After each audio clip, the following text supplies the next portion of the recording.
Hey, what's up, everybody? I want to welcome you to another episode of the Dreamers Pro Daily Recap, where we give you a recap of all of the hot topics that we covered that day. You can catch them in their long format and also catch it fully streaming for free on Apple Podcasts.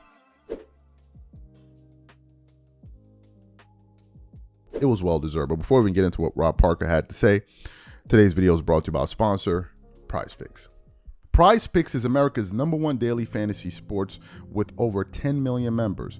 PrizePicks makes it easy to get real money action on the sports and players you love. You pick more or less on at least 2 for a shot to win up to 100 times your cash. For example, this week I'm really looking forward to some of these upcoming games. This week I'm picking Stephen Curry for more than 29 points. I'm picking Kevin Durant for more than 27 points. I'm picking Giannis Antetokounmpo for more than 12 rebounds, and I'm picking Luka Doncic for more than 8 assists. If you're like me and you like to play it safe, you'll love PrizePicks' new feature, Flex Plays.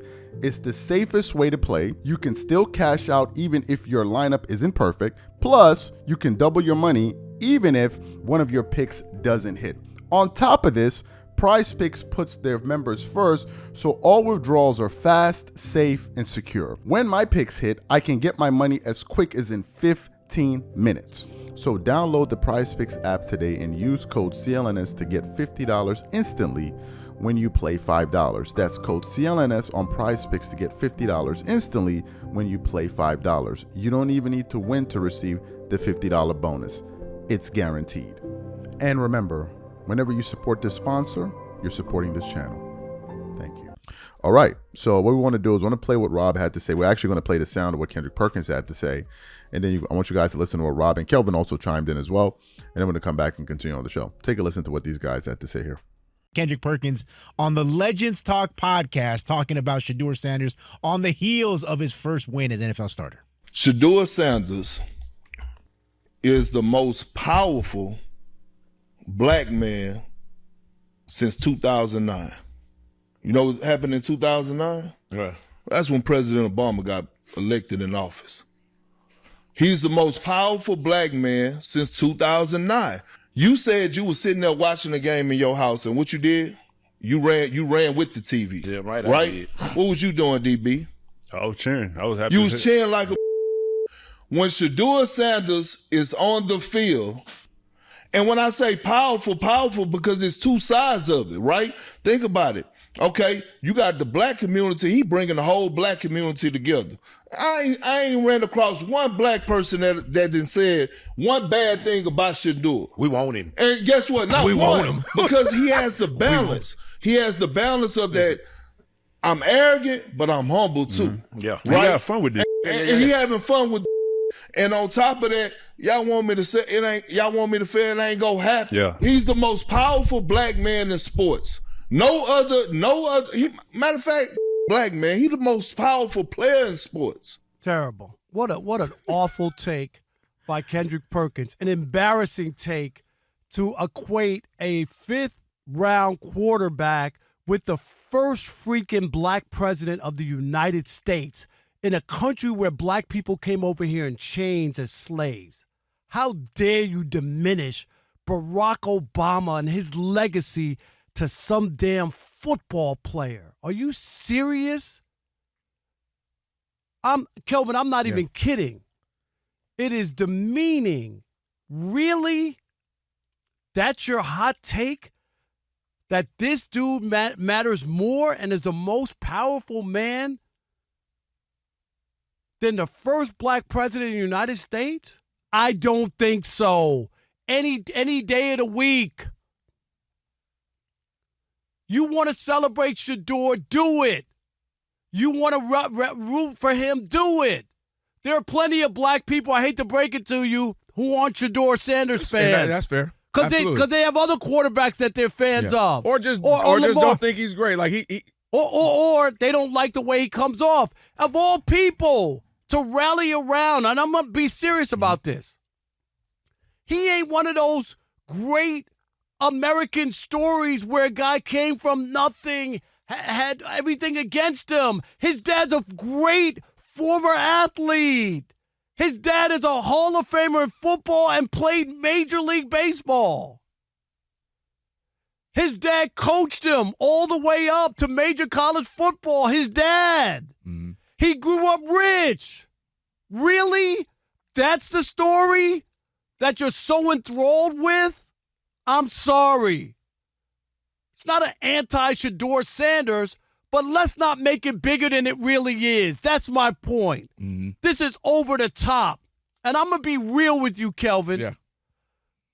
I truly believe the reason that people have gone on the deep end is they feel that the man, in quotes, the man did something to Shedeur because he was this confident black man. That is really what this is all about, because all your draft nicks and all these draft people told you he was going to be the first overall pick.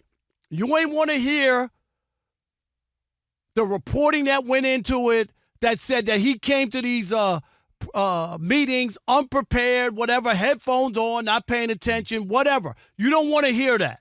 You didn't want to hear when people said, oh, well, there was a memo and the NFL called and told everybody don't draft him. We're going to show this young kid something and knock him down to size.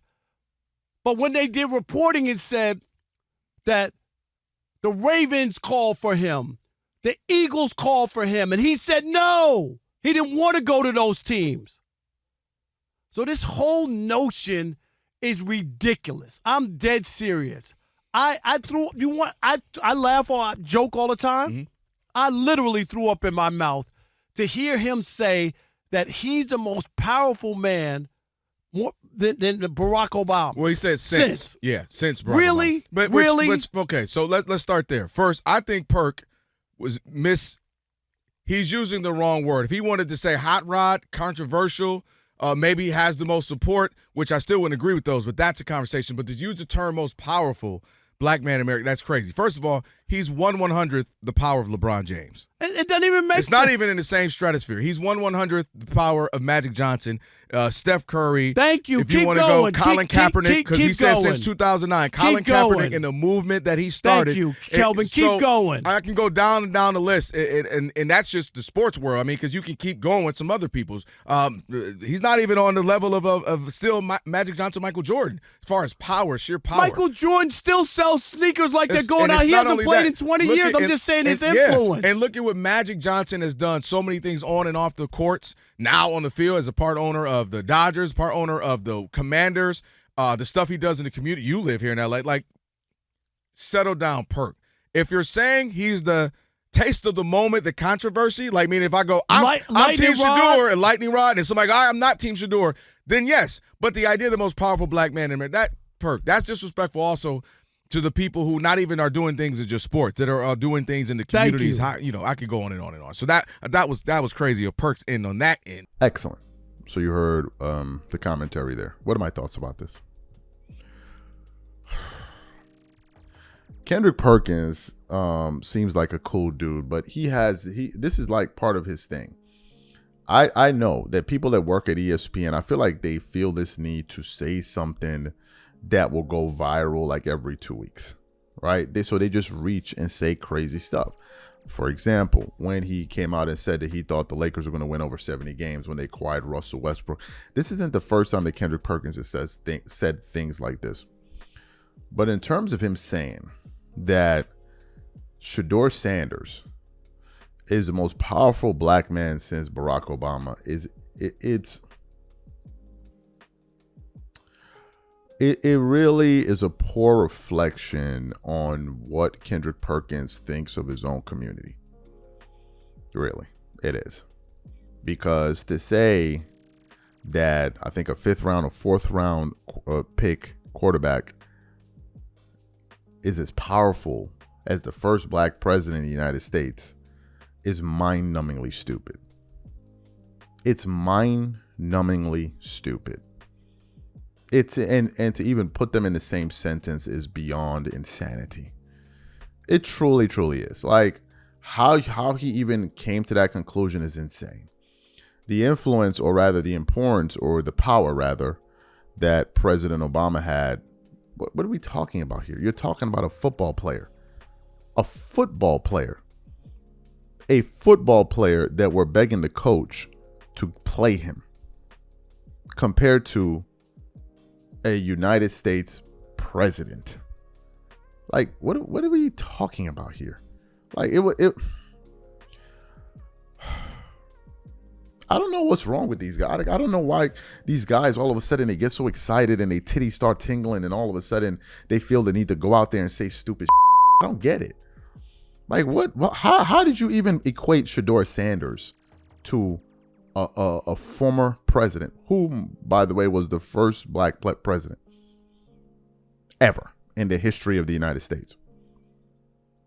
Obama's journey to his destination versus Shedeur Sanders' journey to his, there's no, like, what are we talking about here? Like, so for him to say that, number one. Number two, what are you referring to as power? Again, if Shedeur Sanders had as much power as you say he has, why are we begging his coach to play him or to start him? I'm surprised he didn't even say LeBron James. Like, LeBron James. Like, if you had said that, like, okay, not to say that he's but like, Shedeur Sanders is more powerful than LeBron James. He's more powerful than LeBron James. Like, what is the purpose of these comments, bro? Again, I just think it's a poor reflection of it's a reflection of what Kendrick Perkins thinks about his own community. And really, it seems like he doesn't know much about key figures in his own community, because for you to come to that conclusion, like Shedeur's, like, really, bro? Really? I mean, and I agree with Rob Parker. It is disrespectful to, number one, it's disrespectful to the office of the presidency to compare. I mean, we're not talking about like Muhammad Ali here, unless like that's what's next, right? But to compare a football player to a person that held the most powerful office in the world, and you want to compare the two because what? You want to say something that get people's titties tingling and everybody go, and then the dude that he said it to, he ain't even push back on him. Like, yeah. I'm like, what? Like, what are we talking about, bro? What are we even talking about? So Rob Parker, I think, is understandably upset. And to say something that bad is insane. He didn't even mention, as I think they mentioned in the sound, he didn't even mention Magic Johnson. Or Michael Jordan. He didn't even, we're just keeping it in the world of sports. We're not even going in the world of business and all of these other industries of influence. The most powerful black man. So are you talking about the most powerful black man in America or the most powerful black man in the world? Because in terms of the most powerful, Obama, when he was in office, he was the most powerful black man in the world. In the world, not just in America, in the world. Let me just repeat that once more. He was the most powerful black man in the world. Okay, as the sitting president of the United States. All right. So you're equating that in terms of power to Shedeur Sanders because some people want to watch him. There's some people that don't even care about football. There's some people that don't even care about football to be even caring that much. So of all of the black men in the world that have been in power, that have power since Obama left office, the first person that came to your mind, not other presidents, not prime ministers, none of that, not CEOs of major corporate, none of that came to your mind. The person that came to your mind is Shedeur Sanders because a group of people want to see him get a starting position for the Cleveland Browns. This is what we're reducing black men down to. A damn quarterback on a team. This is what it's been reduced to. It's a shame. It really is. It really. And if you're defending that, then you're part of the problem. You're truly part of the problem. Like, don't do that. Don't put no quarterback on some damn level of people that actually have power that can make things happen on a global stage. You're talking about a damn quarterback. We are here again. As you guys know, this Michael Jordan, LeBron James GOAT debate, it's just, to me, I just feel like it's so contrived. I feel like it's so contrived, and I feel like it's a lot of people that want this thing to be a debate when in reality it's not. I think they're just doing this because there's nothing else better to like, well, LeBron is still playing so well. Yeah, that'd be a good narrative. Let's argue that. Like, I feel like it's one of those things. right? I feel like it's one of the, and really this thing was hijacked back in 2010 when they were actually comparing the Kobe to Jordan after Kobe picked up his 5th ring. That was really where this started, and then this thing, they got hijacked in 2016 by Clutch Sports, Nike, and all of these guys when they started pushing this nonsense. But so in the midst of this kind of LeBron, Michael Jordan push, from time to time you hear some bizarre takes, right, from various people, maybe analysts on television or former athletes. But the one we heard from Dwyane Wade about a day ago just absolutely floored me, right? I want to put up an image here from Bleacher Report because this is where I first saw it. And this is what, I'm just going to show you the picture before we actually get into the sound of what D-Wade said. So Dwyane Wade said this: Michael Jordan is the greatest player I've ever watched. LeBron James is the greatest player I've ever seen. When I saw that, I said to myself, I cannot believe he wrote this dumb or they put this dumb here for people to consume. But there's actually this sound that we want to get to because it's better maybe you guys hear him explain his thoughts fully, right? All right, cool. So what we want to do is we want to play what D-Wade had to say. It's not a long audio, maybe like 40 minutes or 40 seconds or so. So take a listen to what D-Wade had to say here, and then we're going to come back and react to his comments. Take a listen to what D-Wade had to say here. I do have a new answer of the way I'm going to start answering this question. When people ask me, I'm going to say, Michael Jordan is the greatest player I've ever watched. He is the greatest player I've ever watched. Okay. LeBron James is the greatest player I've ever seen. Ooh. I do, bro. I saw what you just did right there. You feeling me? I felt that. I never saw Michael Jordan. I watched Michael Jordan. Yeah. Saw and I've seen LeBron James up close and personal. Close. I played against and I played with. I've never seen, I personally have not seen a greater basketball player, but I've watched a great basketball player. Excellent. So you heard his comments. Now, I just want to read the first comment from one person that commented on it. He wrote this. He said, bro thought he was Socrates. And about 25,700 people liked the comment. And I think this gentleman here, or this person, no, I think it's a guy, Cassius. Yeah. I think this guy pretty much summarized what I think Dwyane Wade thought he was trying to accomplish here, which was, I think D Wade thought he was being deep and like introspective and giving you guys some kind of nuanced take. Do you know then in language, let's use English language for a second. Do you know that there are multiple words to describe the same thing? I give you an example. Car, motor car. Car, vehicle. All right? They're both cars, right? To say I watched and I've seen, it's the same action. It literally means the same thing. So what D Wade essentially said, if we swap out both words, it goes, Michael Jordan is the greatest player I've ever seen. LeBron James is the greatest player I've ever seen. Now, some people that will try to defend this, whatever this is, will tell you, no, there's a difference, because it's one thing to watch Michael Jordan on TV. It's another thing to see Dwyane Wade, LeBron James in person. Okay, so how do you know either of them are good? What are you doing that would let you understand either of them are good? What action are you taking? What's the thing that you're doing that would help you come to the conclusion that, forget about who's better, that these guys are good at all? What do you have to do to watch them, right? Right?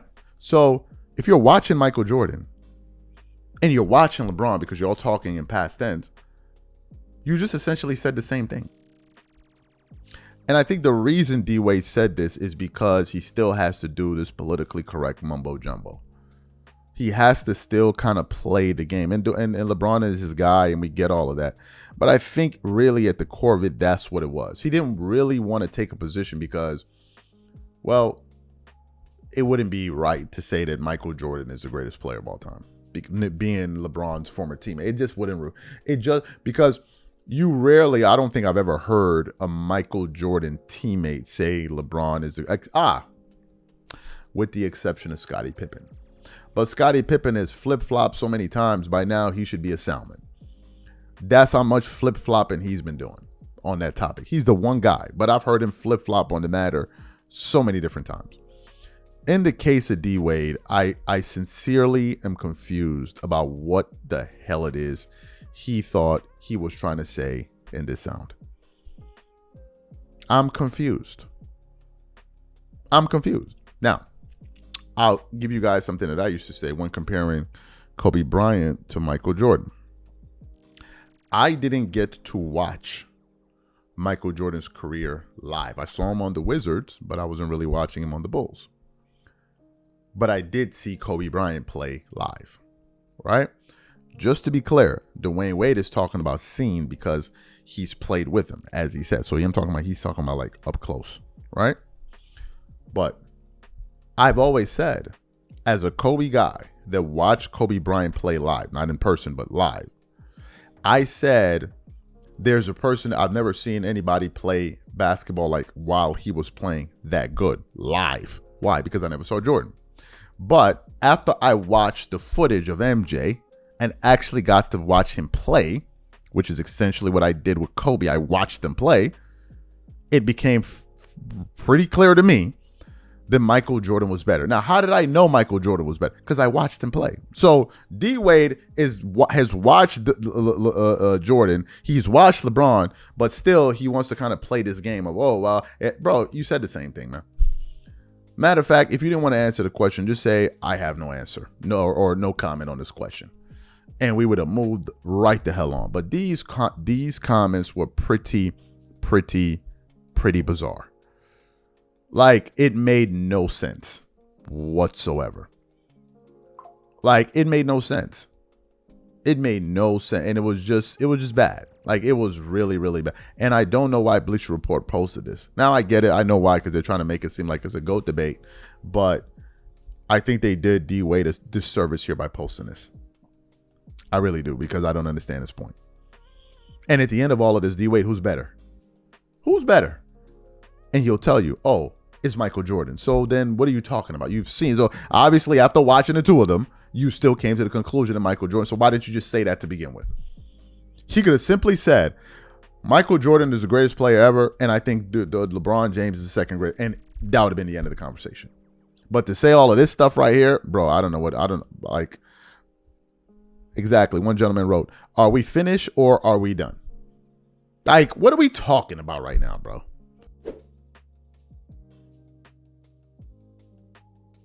As you guys know, we did a live 2 days ago reacting to some comments that Anthony Davis had to make in terms of him kind of setting a target on his return game against the Lakers, which is tonight, right?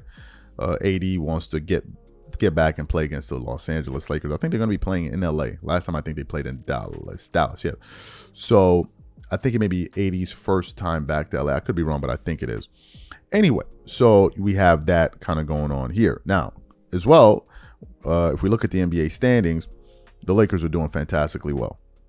The Lakers, as we currently speak, are the number 2 seed in the Western Conference. They've won 5 games in a row. They're 8-2 out of their last 10, and they look absolutely spectacular. Now, although they have been playing some great teams, they played the ass cheeks Clippers, who are just a disgrace right now. They played some teams that are not really good, like the Utah Jazz, two games in a row. But nevertheless, they're still beating these teams, and you got to give them credit where credit is due. And given the fact that the Lakers are playing so well, is now kind of brought up the conversation of whether or not this team could be potentially a title contender in the Western Conference, right? And I've always maintained that even coming into the season, although they're exceeding my expectations, I've always maintained that I didn't think that the Lakers were good enough to beat some of the best teams in the West, but I did think they were good enough to be a top 6 seed at the very least. So thus far, they are even, doing better than what I expected them to do. So one person in particular, though, however, believes that the Lakers can be a championship contender, yes, but he doesn't give them a snowball's chance in hell to beat the Oklahoma City Thunder or the Denver Nuggets, and that person is former NBA player, Hall of Famer, Tracy McGrady. And he was recently on the panel on NBC Sports where he discussed this, I think with Brian Scalabrine, Vince Carter, and I don't remember who else. I think it was Brian Scalabrine, if I'm not mistaken. Vince Carter and somebody else. So excellent. So let's play what T-Mac had to say here, and then we're going to come back and continue on. Take a listen to Tracy McGrady's comments about the Lakers. Do you think differently of them as far as like a championship caliber team after watching them? Presently constructed, absolutely. Yeah, because you don't feel like those three guys are as bad defensively? I don't think this team presently constructed can survive an OKC or a Denver team that has depth, has size, speed.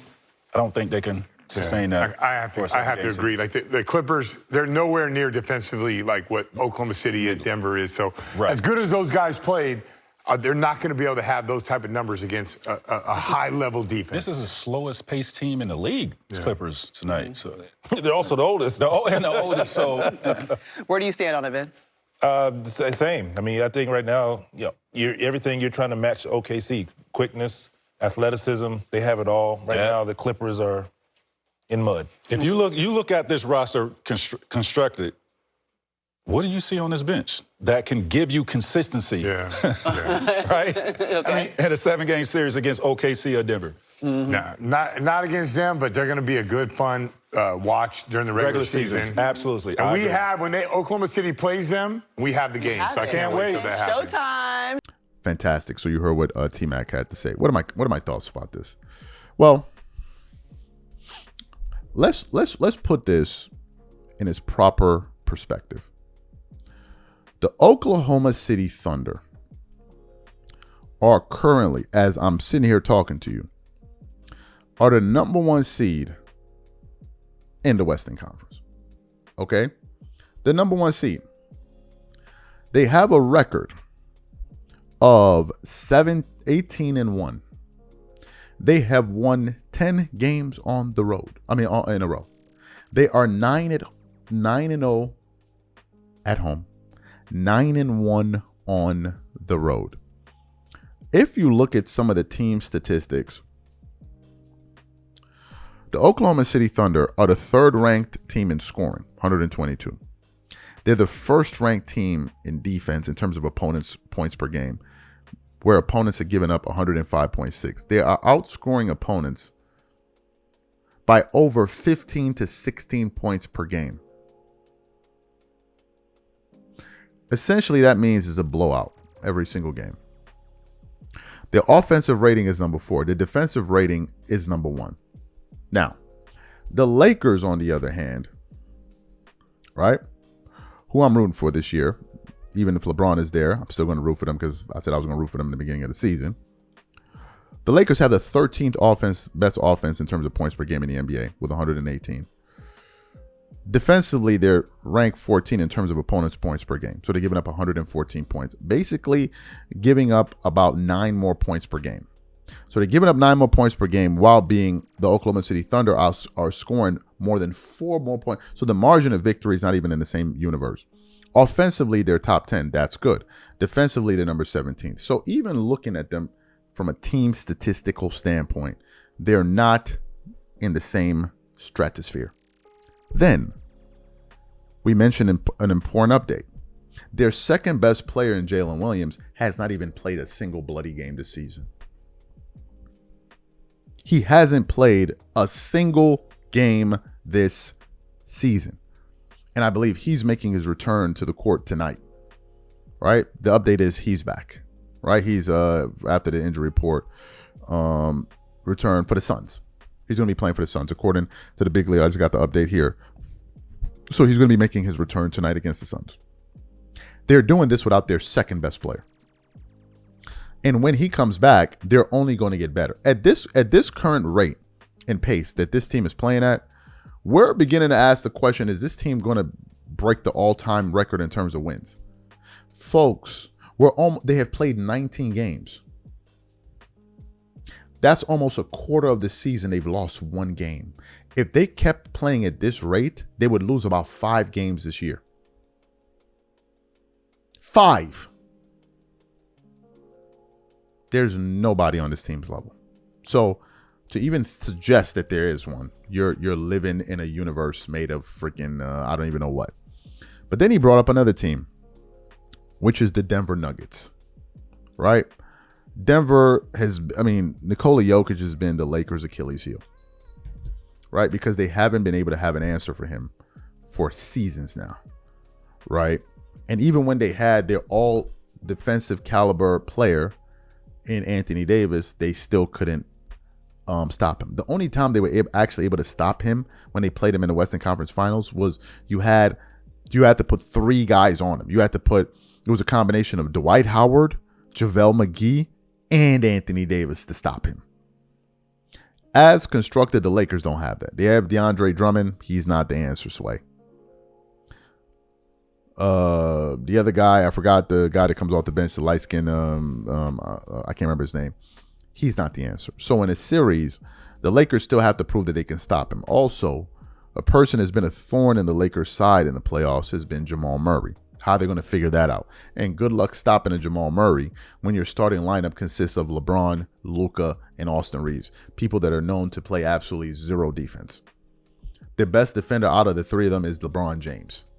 That's when he's even interested. So you have them. The Rockets are an interesting team because they don't have Fred VanVleet, but nevertheless, they're still a number 4 seed in the Western Conference. But in terms of the Lakers being a contender, yes, I think the Lakers can make it to the second round this year. I truly believe so. But they're going to have to show that they can stop guys in the playoffs. Last year, they had some difficulties playing against some wing guys like what's this team here? The Minnesota Timberwolves. Rudy Gobert was looking out there looking like Kareem Abdul-Jabbar, Wilt Chamberlain out there. Now, obviously, they say they have Darren Jackson. We're going to have to, I'm not DeAndre Jordan. So we're going to have to see how he can slow these guys down as well. But I think these guys are making an astute and, frankly, an obvious observation. If you think that whoever your favorite team is, if you think they're on the level of the Thunder, you're living in Peter Pan world, bro. Like they might as well just read you bedtime stories, right? So they're on a totally different level. But nevertheless, the Lakers are still good. I just don't think they're on the level of the Oklahoma City Thunder because I don't think anybody is at this particular moment in time. Things may change, but I don't see them changing anytime soon. And also, quickly, before I let y'all go, I think that SGA is the MVP this year so far. We put up a poll, or rather, I think, was it a poll? No, I made a comment the other day on the channel not too long ago. Yes, I believe it was yesterday, and some people responded to it. I think SGA is, if SGA is not the MVP, then I don't like how are we going to say he's not the MVP? His team has the best record in the NBA by a wide margin. He hasn't been playing with his second best player all season long. So if he's not at least leading the MVP race, then I don't know what I know we got a lot of Nikola Jokic fans, and I'm a Nikola Jokic guy, but I would give it to SGA. Let's get into today's topic. So there are these comments that have gone viral for all the wrong reasons, which were Dwyane Wade's comments, right? I'm just going to quickly show you the thumbnail before we actually get into the meat and potatoes of it. So it says, Michael Jordan is the greatest player I've ever watched. LeBron James is the greatest player I've ever seen, right? And we had done like a show reacting to it. Obviously, depends on what order in which you're watching today's shows. So anyway, so I was watching a video from Sports and Fitness Rants, right? Shout out to Sports and Fitness Rants. And he was reacting to this topic, and he was just so disappointed in what D Wade was saying. Like he was so disappointed, and I can understand because it's like his comments seemed like a cop out. It seemed like as if he was afraid to just say, "Hey, look, I think Jordan is the best, and I think LeBron is the second best." Instead, you wanted to kind of like play both sides of the fence, and in the end, you ended up getting stuck in the middle of it. Like it just made no sense, right? So he was talking about it, but then he brought up something that I know, but I had totally forgotten about. I think we've done a show about it, actually, multiple shows probably, which were the comments that D Wade made when he was talking to some of his former rivals, Tony Parker, Dirk Nowitzki, Paul Gasol, where he talked about how he needed LeBron James because they couldn't figure out a way to stop Kobe Bryant from winning championships. And I was like, yeah, that's a very, very good point. This is something we gotta touch on. But before we even get to what he said there, I want to quickly play what he said about this whole Michael Jordan LeBron thing and his seen and I watched and all of this nonsense. So take a quick listen to that. I think it's only about a 40-second clip. I'm going to come back and continue on. Take a listen to D-Wade here. I do have a new answer of the way I'm going to start answering this question.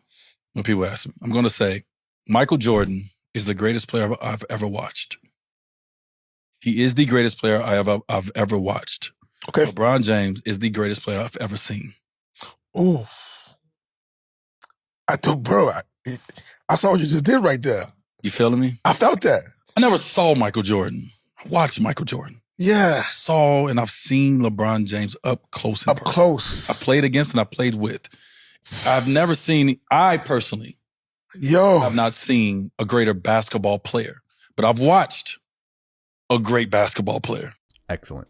So you heard D-Wade's comments there. Now, you heard, I gave you guys the backdrop because I think it's important to say that, because when we play these new comments for you, it's going to give you guys a pretty good contrast. Okay, great. So take a listen to D-Wade here telling Paul Gasol how him and LeBron James had to basically have a sit down and talk about how they're going to devise ways to stop Kobe Bryant from winning championships. Take a listen to D-Wade here. I remember cutting my TV off as soon as when Kobe ran and grabbed that ball. I was like,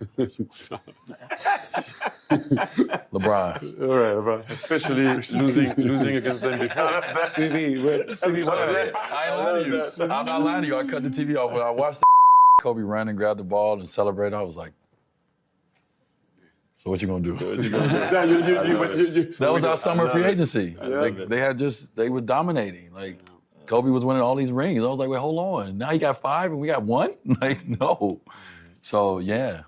Man, that was a... It's great how... It changed the league. How he I want y'all to know that. Yeah, no, thank you. No, we're proud of that. Yeah. Fantastic. So you heard what D-Wade had to say. Now, I got a question. D-Wade is saying that LeBron is the best player he's ever seen, whereas MJ is the best player he ever watched. But I vividly remember D-Wade throughout his playing career said all he was trying to do was just gain the respect of Kobe Bryant. Right? And to even be mentioned in the same sentence with Kobe Bryant put pressure on him. These were D-Wade's words. All right?